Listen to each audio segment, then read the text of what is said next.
Hello and welcome to From the Rookery End, a podcast all about a life following Watford Football Club. And gosh, we had a good weekend. A 5-0 home win against Rotherham United. My name is John. With me this week, I've got Jason. Good evening. And a Michael. We had a doubly good weekend, John, because our adopted Swedish team, Hammarby Women, oh yes, who we podcasted from their top of the table clash a couple of weeks ago, they won the league this weekend. Excellent. So double cause for celebration. The men's team were rubbish. They finished about 8th, and Djurgården, who we also saw in the derby, they finished out the European places as well. But Hammarby Women, top of the shop. Championes, congratulations to them. And, of course, congratulations to our very own Golden Boys. 5-0, love it. That's what it's all about, isn't it? So you must have had a good day on Saturday, Mike. I did. Even I enjoyed that, John. But I think that was topped. We had a good day, just as Watford fans, but saw an amazing thread. You've probably seen it on social media yourself. And this, for me, is the essence of... This is how good football can be. So it's a thread from Paul Window. His name is on Twitter, Windo. I'm not sure if that's his surname or whatever. So Paul on Twitter, this amazing thread. Now his son Ethan has been to Watford a fair few times, never seen them win. And on Saturday morning, Ethan got selected to play for a team the year above. So he was called up to a higher age group team. He played in that game. I think they won. He got player of the match, so they started off well for them. Then Paul and Ethan headed to Vicarage Road, probably more in hope than expectation, like most of us these days. They went to the Junior Hornets sort of pre-match event, which is on Vicarage Road, isn't it, by the Graham Taylor mural. If you haven't checked that out, be sure to. If you've got young Junior Hornets, there's loads going on there.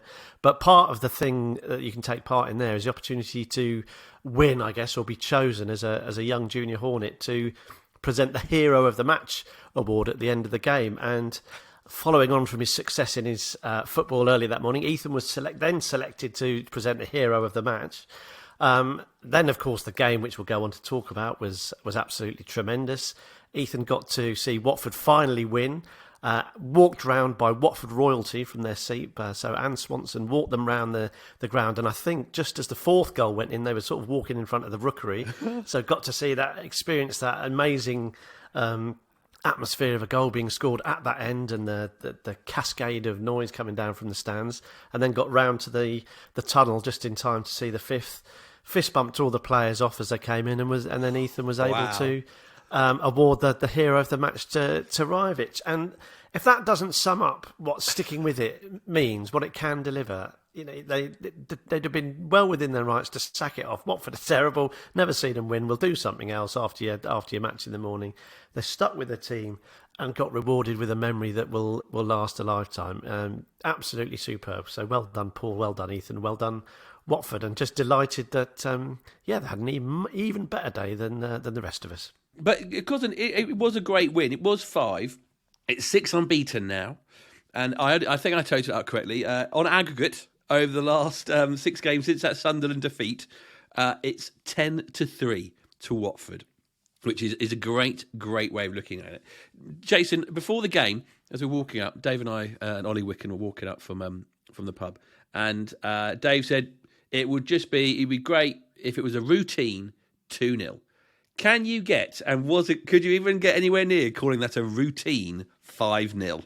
No, I think the only team that can have routine 5-0 is Manchester City. I'm not sure about Watford. It was a good 5-0. It's nice to enjoy those days. You get games sometimes where you don't want them to end and you just want to carry on because all you can see happening is your team scoring more and more goals. So yeah, it's always great at the end. Clap the team off. That was really nice. But I was slightly disappointed because I wanted it to carry on and see some more goals. So it's nice to have games like those. I suppose we need to caveat it with the point. It did feel rather routine, didn't it? Because Rotherham were pretty poor. They weren't very good. They were struggling. They suffered at the end as well with having made those changes to try and make something happen. They were then left without a substitute when Cafu decided he needed to lie down. He took a free kick. He had a shot on target for them. I think he deserved the rest. So and I've just actually worked out that we've scored just over 43% of our goals this season have been against the teams in the bottom three. So we've the 10 of the 23 against teams in the bottom three. So it's good that we're beating those teams. Obviously, we need to do that. You can only beat what's in front of you as well. One for the cliches there. And we did it. There's always that potential for a banana skin. We saw the game against Sheffield Wednesday did prove to be a bit tricky. They were trying to get a bit of a new manager bounce, but we got through that one. And then we got through the one on Saturday by putting in a decent performance and putting them to the sword. So we talk about, you mentioned sort of 6 games unbeaten and how we've sort of won 10-3 over those games. We've had games that are tricky against sides we should be beating. We've had a game that's comfortable against sides we should be beating. So yeah, you've got to be able to put in both performances, and we've done that. We've made a mess of games like that in the past, in the not too distant past, haven't we?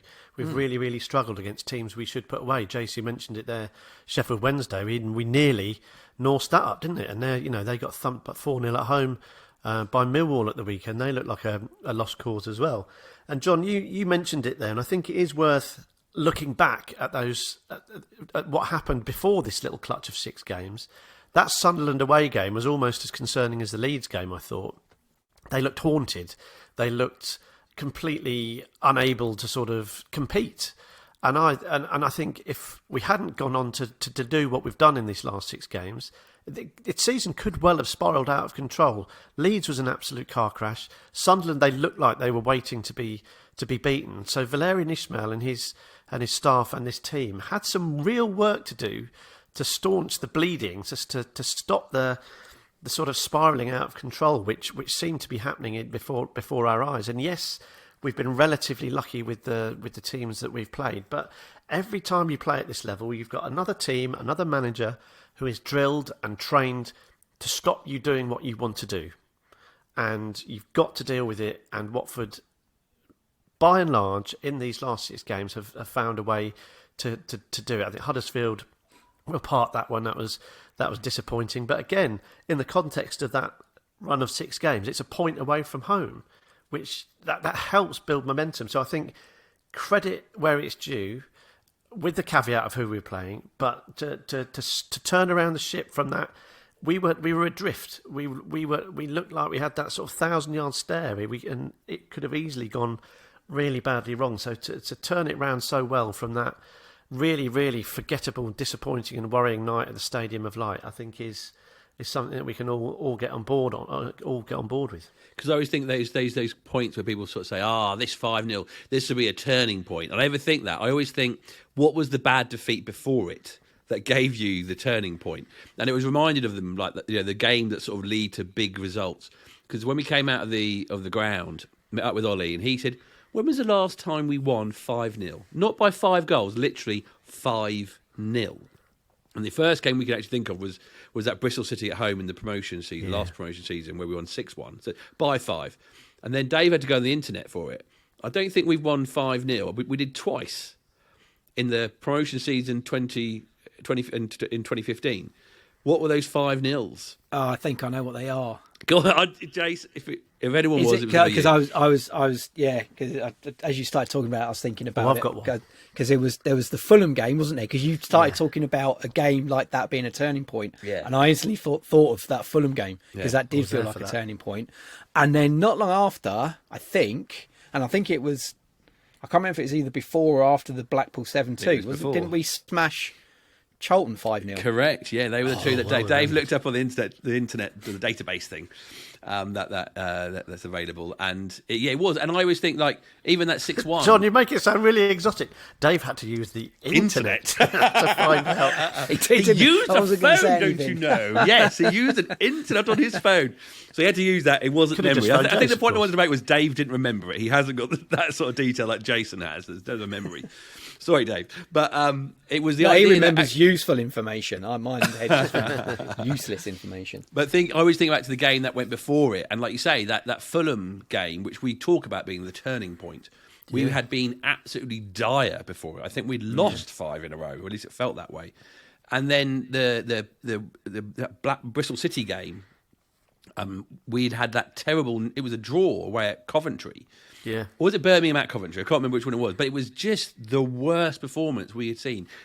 After that, there was no chance of us getting promoted. Pretty much what we said on that podcast. Yeah. But that game sort of turned it around. And what I like about this one, we've always talked about it like a slow turning of a ship. This last couple of games, even though not all amazing, it is felt like a turning of a ship, the turning and the bringing together of certain players to get us to this point where. There was a point before they went down to 10 men, we were 3-0 up. And you think, a team below you should win 3-0. That should be good. If you're a good team and they're as bad as they should be because they're down at the bottom of the league, you sort of expect a good 3-0 is a good result. But what I liked more so was when they did go down to 10, we kept our foot on the accelerator. Yeah. And we went and got those last 2 goals. And certain players got those goals. Which means a lot, and I suppose that's what I want to talk about. Really, is those individuals, what this game means to them. From what they've achieved or what they've been doing so far, but also what it means sort of going onwards. But the first I want to ask you before we go on to the players: at what point, Mike and Jason, of course, what point did you feel quietly confident on Saturday? Well, you know me. It was the final whistle, probably, or was it a bit before that? Yeah, 95th minute when we got the. I think if I'm being perfectly honest and dispassionate about it, I think when at half time, I think when it was 2-0, Rajvic had taken a well taken second goal. I think at that stage, having seen what Rotherham were doing and how they were going about things that afternoon, I felt like as long as we came out in the second half and performed. Like even just a normal, adequate performance should have seen it over the line from there. I felt comfortable at half time, and I was pleased to do that. Just to caveat Rotherham slightly, I did watch the midweek against Ipswich, and I thought they were really good. They they fought back to get a 2-2 draw against one of the best performing teams in the division, having gone 2-1 down right at the end. So they did show battling qualities. They showed that they're not a pushover. So for me to feel like that at half time, I think was testament to Watford and their professional performance as much as it was to Rotherham not necessarily turning up on the day. Because I wasn't ready at 2-0. Because I always that thing, and Jason always says this. He says, 2-0 is the worst scoreline to have. Because when you get one back, if they get one back, all of a sudden it feels so much worse to watch that game of football. But I also think the fact they had come back and got a 2-2 in the week, I'm thinking, oh no, we definitely need a third. And I think for me it was that third goal that sort of went, no, fine, there's enough of a thing there and a gap, and they looked a little bit mentally shocked, and then. I say when they went down to 10, it was different. Jace, I think similar somewhere along those lines. I think the fact, like Mike said, 2-0, and having seen what Rotherham were like, you're thinking, okay, we should be fine. And the fact that nothing much happened, I think they had a wayward shot, didn't they, early on in the second half, and then we came out the other end and scored quite quickly. I think that if there were any nerves left in the system, they were soon gone when Kayembe scored. Definitely, Mike. The players, and what this game might mean for them, and we hope it will mean for them. Colin at halftime, we saw at halftime, and he said, "Rajvic, he's a goal machine. He's a goal machine. He just scored 2, and that's 6 goals he scored in 12 games. I know you're not ready to call him a goal machine, but the fact that he did score those 2 goals." And in fact, before the game, Colin said, all he's got to do is stay between the goalposts. Yeah. And that's exactly what he did, and he scored 2 goals. I know that's it's not necessarily seeing him develop as a player, adding new style goals for him. But it was fantastic to see him doing what he could do. He's supposed to. Yeah, absolutely. Yeah. I think it's actually 6 in 13, but because it's 6 in 12 and you're at that 1 in 2 level, aren't you? Which is, any striker is going to take that. I mean, I think Watford have probably had seasons in the not too distant past where 6 goals has probably been our leading scorer, certainly not far off it. And yeah, you're right, John.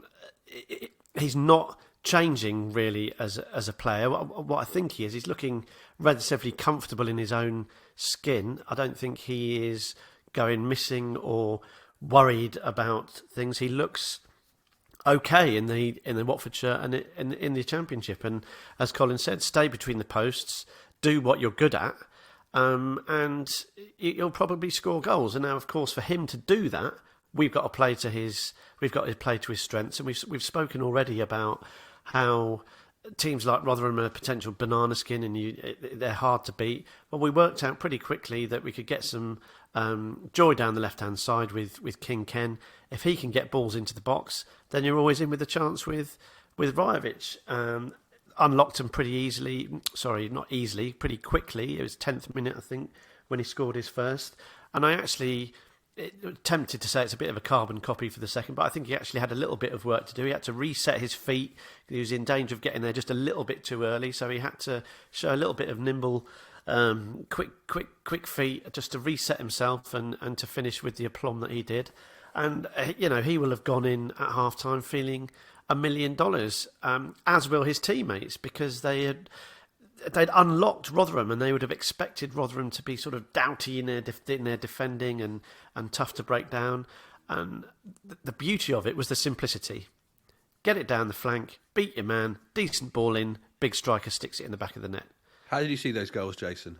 The first one, I know what Mike's saying about it being simple, but I think we can go back to the sort of start of that move, just to show how good it was. I thought I was pleased with it and impressed with it, because we started off with the ball, we moved out to the right hand side, we had a look to see if we could develop anything down there. We couldn't, but we moved the ball back across really quickly. I think it was a ball to Hoot, and then Hoot in front of Lewis, I think, or I'm not sure if it went to Ken first, but we played it down the left pretty quickly in front of the player. We created space by moving the ball out to the right in the first place and exploited it quickly.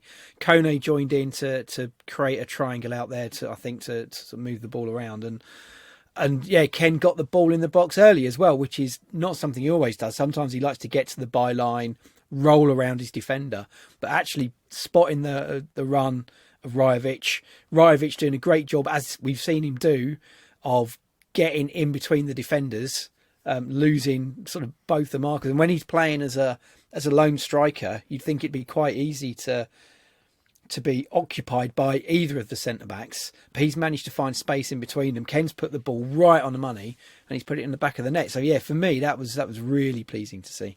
Yeah, lots of goals, like I said, like from there. But Jason, I think my favourite goal, most deserving goal, was Kayembe's. Yeah, absolutely. I think before he scored, from what I'd seen up to that point, he'd been my sort of favourite player of the day. I just thought let's go back to the old football is a simple game and all that.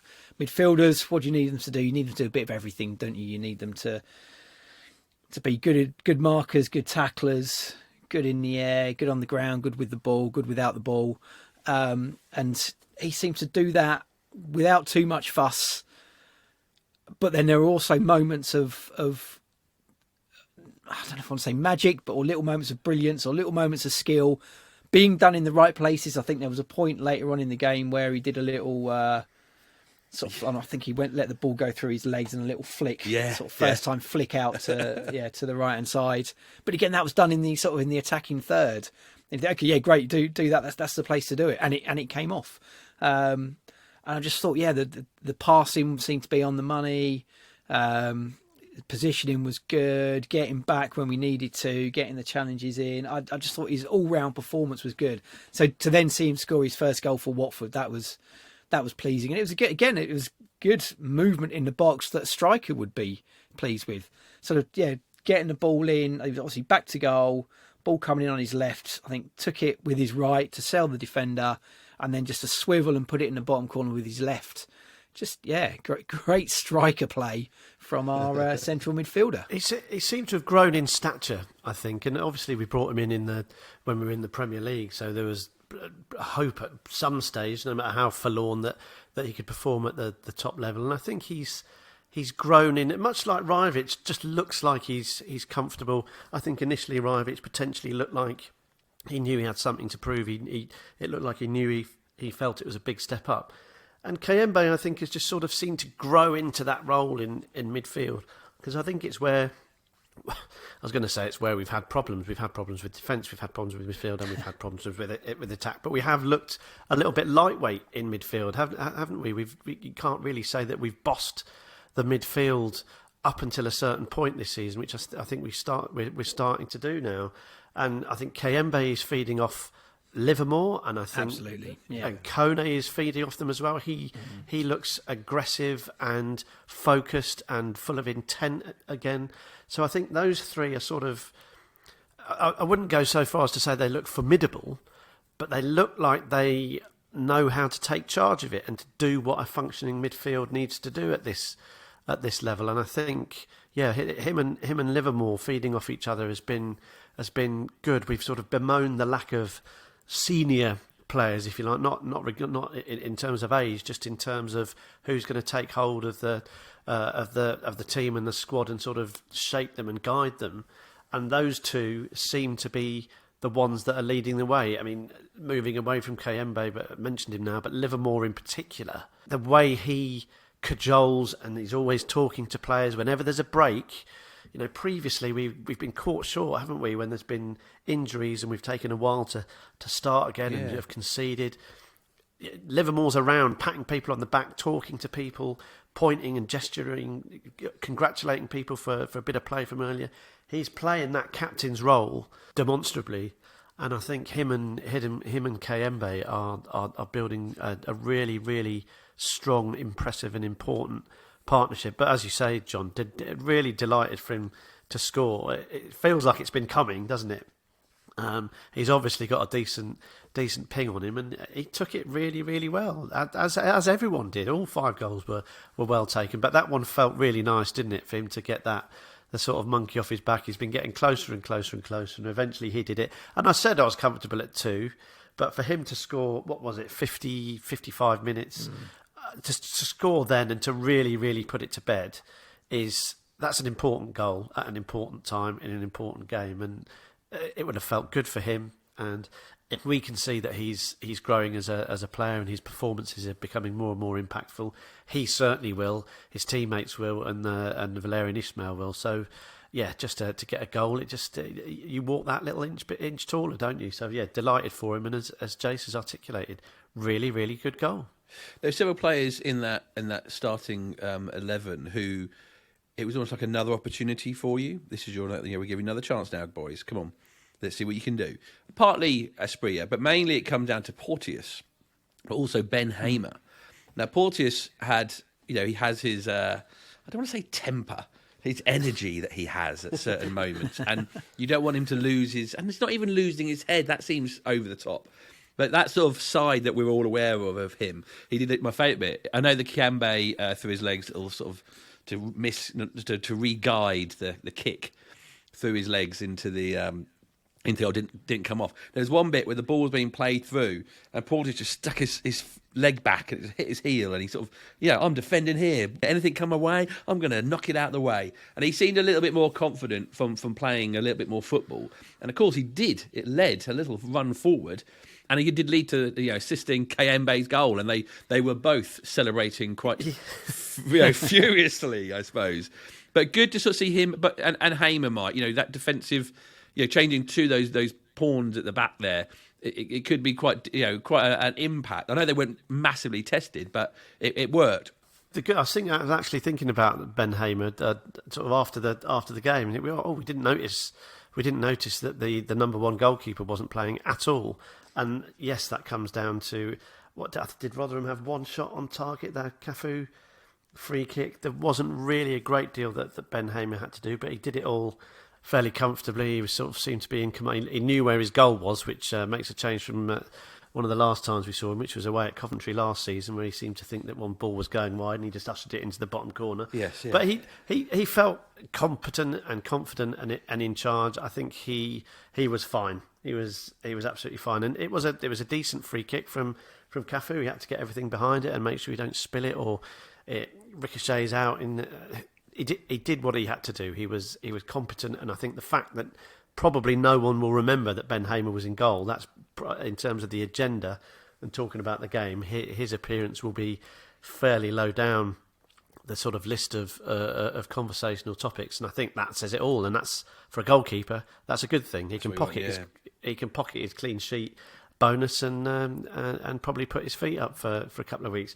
Porteous, there was some guy on the Do Not Scratch Your Eyes a couple of weeks ago that calls him Portois, which I absolutely love. As a sort of it's giving him that sort of continental edge, which I absolutely love. So I might start calling him Portois as well. I like that. The bloke, he is. I really, really like Ryan Porteous. I like I just love the energy. I like the sort of chaos. I like the fact that he is, he could be hero or villain. You don't really know which one what it's going to be. I mean, he's always a million miles an hour. I mean, he started the game off and he flew into a challenge, got beaten, and then as he was trying to recover to make a covering tackle, he literally sort of like fell over. Such was his momentum, and that kind of sums Ryan Porteous up. I think in the Premier League we'd get with him there we'd get sorted out. I don't think there's any question there. But then of course on the flip side he performs well for Scotland on a regular basis. He's great fun, I think, to have in your side. Great fun to have in there. You do want characters because it does feel like for quite a long time we haven't had many players that we can sort of get behind and love and enjoy and sort of smile about, and I think he definitely is one of them. But it'd be remiss of us not to, or me, I'm the one talking, to say that his faults are pretty clear to see on a regular basis. And if the choice between him, if I was the manager and had the choice between him and Francisco Sierralta, I'd probably go for Sierralta personally. I don't know what you guys think. I'd be interested to know. Perhaps I'm being a little bit harsh, and because the other thing is his centre-back partner Wesley Hurt looked really, really good on Saturday. But again, I don't want to call him a flat track bully because that's not fair. But when you're a centre-back and the opposition don't really look like scoring, your job is much easier than it might be against teams with much more of an attacking intent. And we've seen Wesley Hurt struggle as well. But it'd be churlish really to argue too much about the performances of anyone defensively, really, because clean sheet and restricted them to very, very little. Yeah, Jason, the other one, the other two players, and one of them being Ryan Andrews, who was back before he heads off to, I think he's playing Italy and Germany for the under-20s in this coming week or so. He was the one who put the ball, he's attacking, running forward and making things happen, and he helped Tom Ince out with the fourth goal. Big thing I still hate it, absolutely hate it. I hate cheering Tom Ince. But good for both of them, I suppose, with Tom being, in this game, but not every game, the substitute to come on and help out with a Spreer's position when he goes off. But again, Andrews coming back and having an impact and making himself known that's a good thing for him, isn't it? Yeah, I think so. And he was probably a bit fortunate because Ngakia had probably had the best run he'd had in a Watford shirt. Ironically, after Andrews was suspended after the Sunderland sending off. So for Ngakia to then fall ill, he then gets his place back. You'd imagine Ngakia would have started given form over recent games. But again, like Ngakia did, taking his chance when he got his moment. I think Ryan Andrews did again on Saturday, and I think it's a tough decision for Ishmael as to what he does after the international break, because you've got two right backs all of a sudden that are looking good. Yep, you mentioned the assist for the goal, and again, what we've liked about Andrews so far is he's good going forward. We've seen that he's determined to move forward. He's good on the ball, and there was a moment that I liked as well in the second half where, again, he's done well to get into the penalty area, got the wrong side of the defender. I think it just got a challenge in. He just couldn't quite control the ball to get a decent shot away, but had he been able to, the target was there. I think he just couldn't quite control it. The ball's gone out, and you could see his frustration there. I think he had a little kick at the advertising hoardings, though he didn't break anything. But that passion was there, and that sort of desire to do well, even when I think we probably would have been 3-0 up at that point. He still wants to get in there and create another chance, maybe get another goal, not stopping running, giving it his all. Perhaps part of that is knowing that Ngaki's been playing well and he knows he's got to fight for his place now. And it's good to see in such a young lad.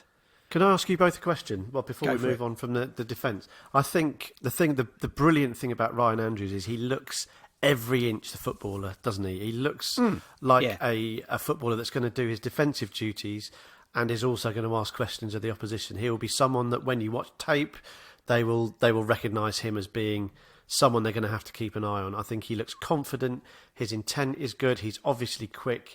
He's brave. He's confident. And I think hopefully he's got a really, really long career ahead of him at Watford. And I think he's probably the man in possession now. And that is super unlucky for Ngakia. I think he had earned the right to stay in possession of the shirt. But I think personally Ryan Andrews is the better footballer. But talking about players that look like a footballer, there's someone who I just would quickly want to get your opinion on, Jon and Jas, and that's Jamal Lewis. And I think quietly he's sort of starting to... The first time he played for Watford, we thought, right, OK, proper footballer, you can see his experience, his positional play is good, he looks comfortable, yada, yada, yada. Then went off the boil a little bit with the rest of them, in fairness. And now is sort of, for me, is quietly starting to sort of turn into the player that I think we hoped he'd be. I'm not sure if I'm willing that into existence or whether you guys felt that as well. Sort of making the way he gets forward down the left kind of mirrors Andrews down the right, and the link-ups feel like they're starting to be forged down there. Is that me sort of trying to will that into existence, or have you guys picked up on that as well? Yeah, no, I think you're right. I think I can't remember which game it was. It was one recently where I thought we were starting to see much better from him, a decent performance at last. I think he's probably just his situation with him sort of coming in from Newcastle. He went to Newcastle on the crest of a wave. Thought that was it. Thought he was then going to be an established Premier League player. Obviously, that hasn't worked out for him quite like he'd want, and he's had to drop back down a level to get some game time. So that probably did knock his confidence. And then, sort of coming into this side, he was injured at the start, wasn't he, as well? You can understand why it might have been difficult at the start for him, but he does seem to have settled now. I think the focus from Watford on Saturday was very much down that left-hand side. So clearly the trust was there that Lewis-Sema combination could deliver, and of course they did. And with Kone playing with them as well, like I said before, makes some nice triangles down that left-hand side. And that was something, again, I can't remember which game it was where they all sort of played well together as a sort of triumvirate, creating triangles and advancing the ball down the left. But you feel now, he's starting to get it. The confidence seems to be coming back that he would have had when he was sort of tearing up the Championship years ago. And you hope that this is just the beginning and that he starts to kick on and we see a lot more from him. I think we can. I don't think he's peaked by any means. I think we hopefully we will get to see more from him. One player who, the other players who scored the fifth goal. One, I just talked about Martins a little bit, but Healy, Mike. We talked how much it's great for Lewis to have more games, for Andrews to have this exposure, for Kemby to have such a long run that he's had to make them better.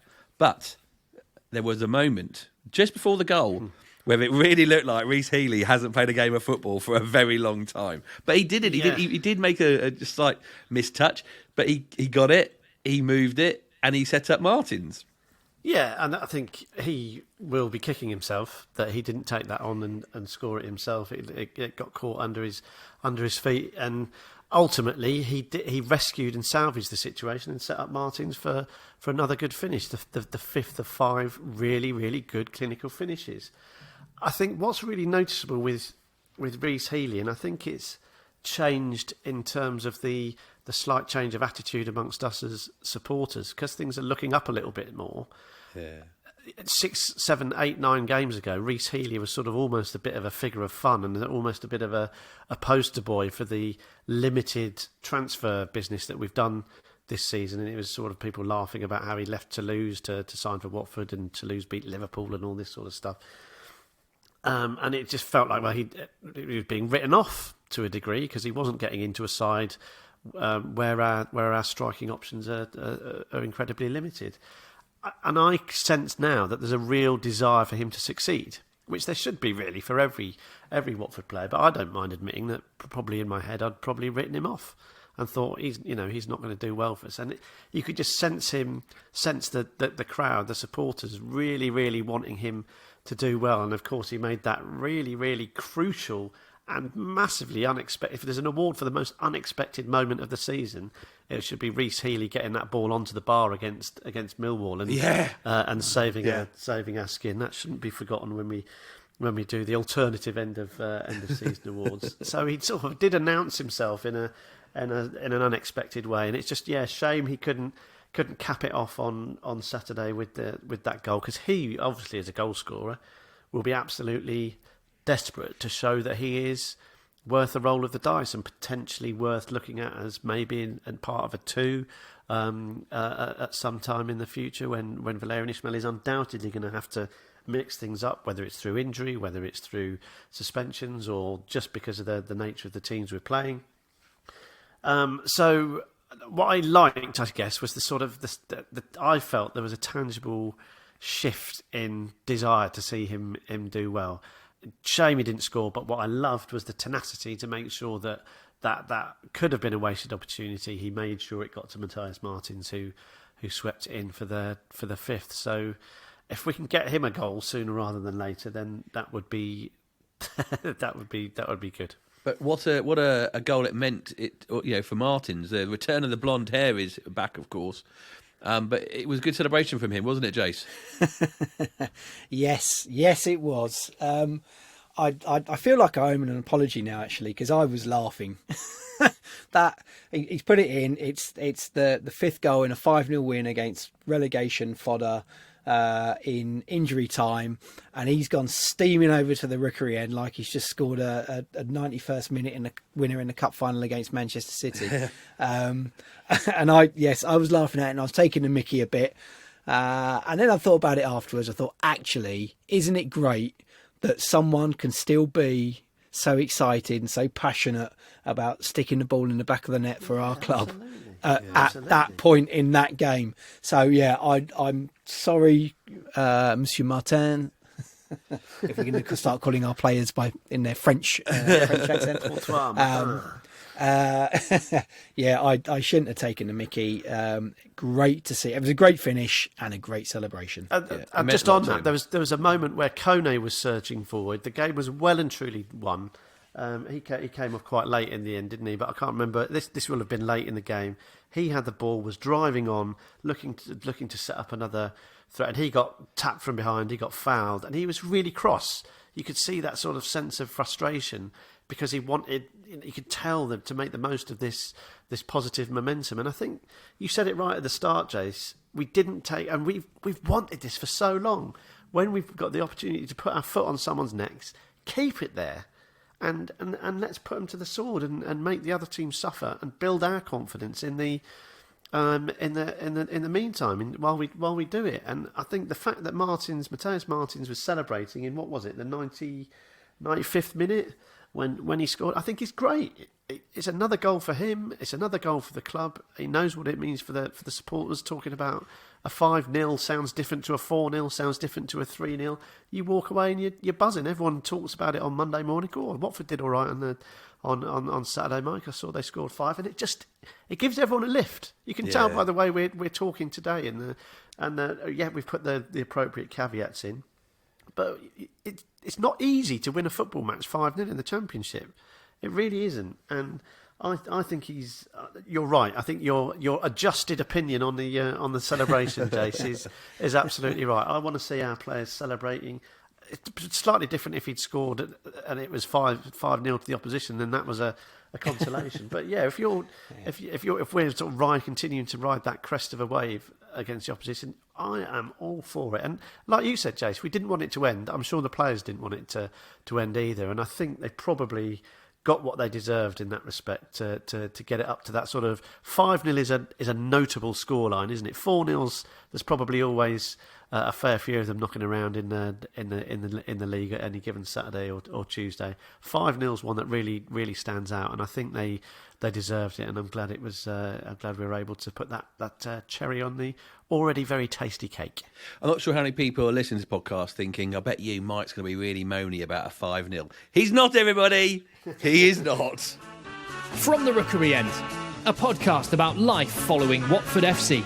Hornet Heaven is back for its 21st series, and it's a story about coping with difficult times as a Watford fan.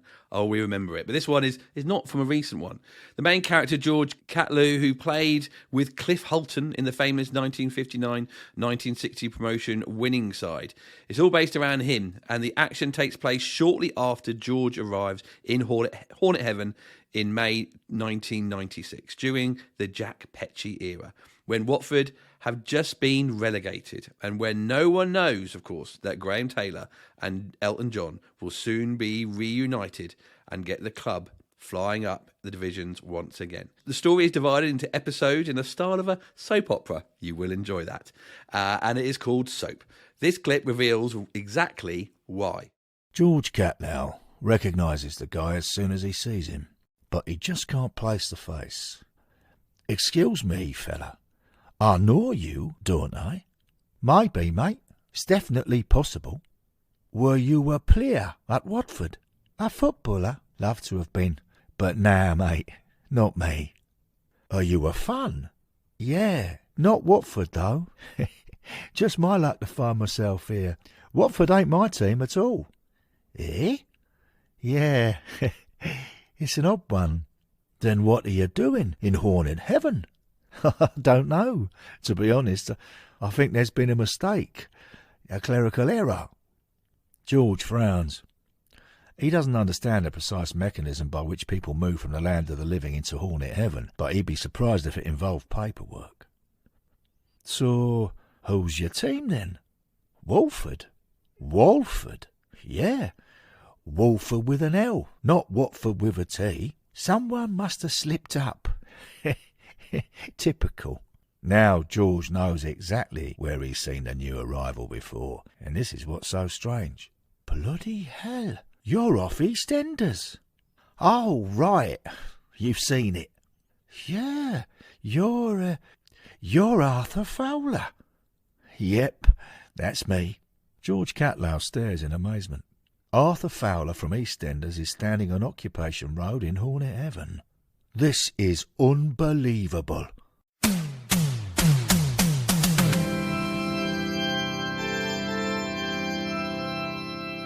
You can listen to Hornet Heaven, 4 little episodes, in all your usual podcast places, or go to hornetheaven.com. And remember, of course, I don't know how many chapters you're through yet, of enjoy the game.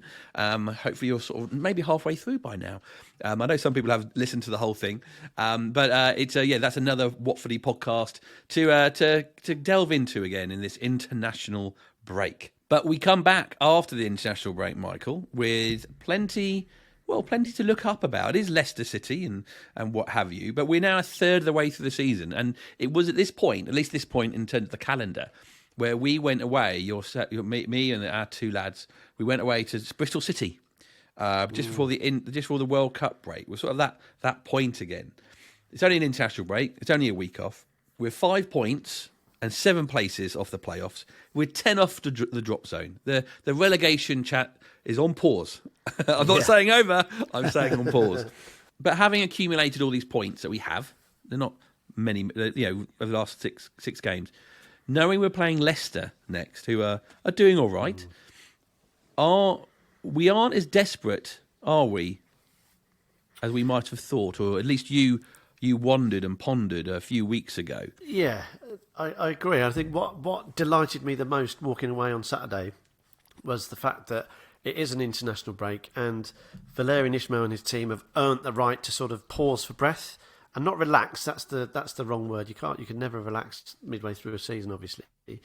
But they've sort of, as you said there, John, they've sort of shunted away the spectre of potential relegation, and this being a long, hard fight at the wrong end of the table. They've sort of parked that for now, and they've built a bit of confidence. And now the question is, what can they do?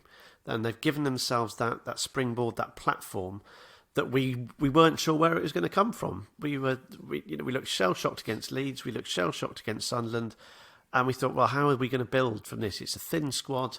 We can't score. The defence looks porous. We hadn't solved the midfield issue. We didn't know where we were going to go. And to the team and to Valérien Ismaël's immense credit, they've built some solid foundations on which to build. And now they need them, because the upcoming games are really tough. Leicester away, Norwich at home midweek under lights.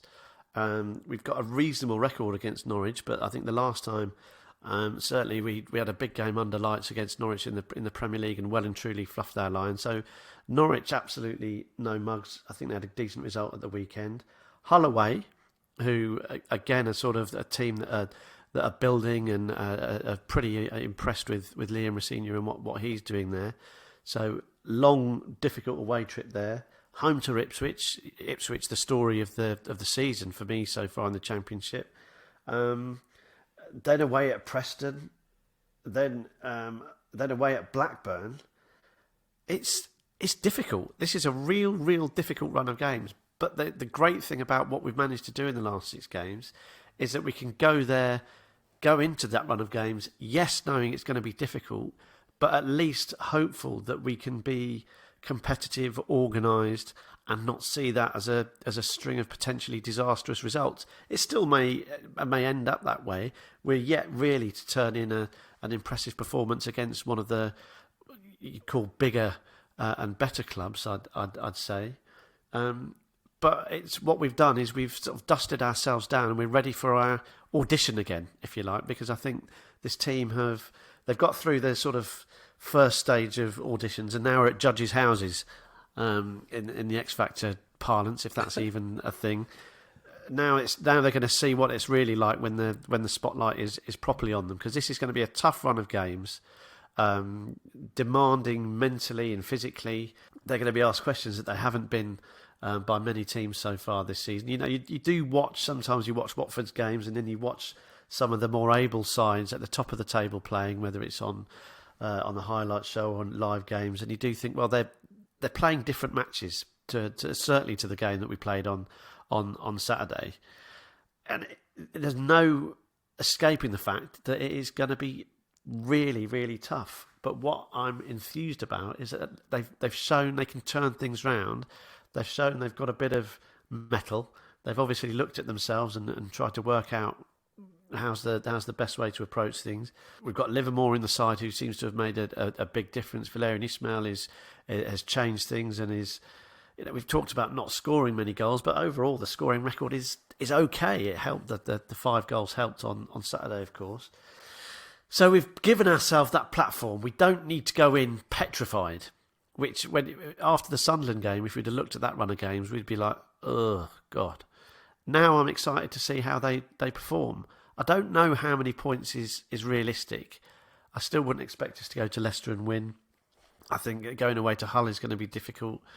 So I've got no idea. I'll throw it back to you, Jon and Jas, for a realistic sort of points haul for the next, 4 or 5 games. I don't think I want a points haul. I don't want to think about it in that way. I know that sounds ridiculous. I do want the points. I do. But I think it's that, knowing what the division is and knowing that these are the better teams on current form, at least, bar a few that we are going to be facing. And I just want to make sure that by the end of it, we have gained points. We have won some of those games. We have drawn a few of them away games. Always nice to draw those away games. But I suppose what I want to feel is I just want to make sure that this is an ability for us to solidify who we are, what we are in terms of going forward and for the whole rest of the season. What the expectations should be. Is this actually a team that can properly set up and maybe win 4 out of those games? You never know. If that's the case, then we know that there is a chance for us to push towards those playoff places.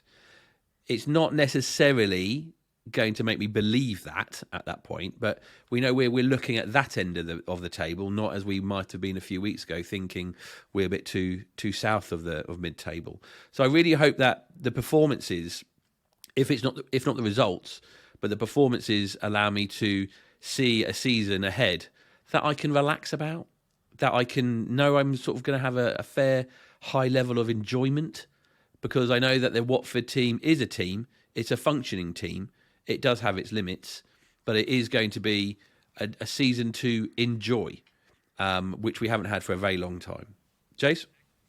Yeah, I suppose a couple of things for me. It's the Championship, in it, so anything can happen. I almost feel that I don't want to try and predict what might happen or worry about what might happen. Just let it happen. It's sport, and that's why we don't go because we know what's going to happen. We go because we want to be entertained, and anything could happen. So that's the way I'm looking at it. And also, Ozan Tufan winner incoming at Hull. I think that sums it up perfectly, Jace. What this clutch of 6 games has done has given us the opportunity to now go into it and enjoy it. We're probably not going down. We're almost certainly not going up. And you might criticise me for this, and it might speak to a lack of sort of cutting edge or competitive instinct or whatever. But I'm quite like at the moment going to games and just enjoying it for what it is, not having to worry about what the outcome means and so on and so forth. And I know that is the very essence of sport.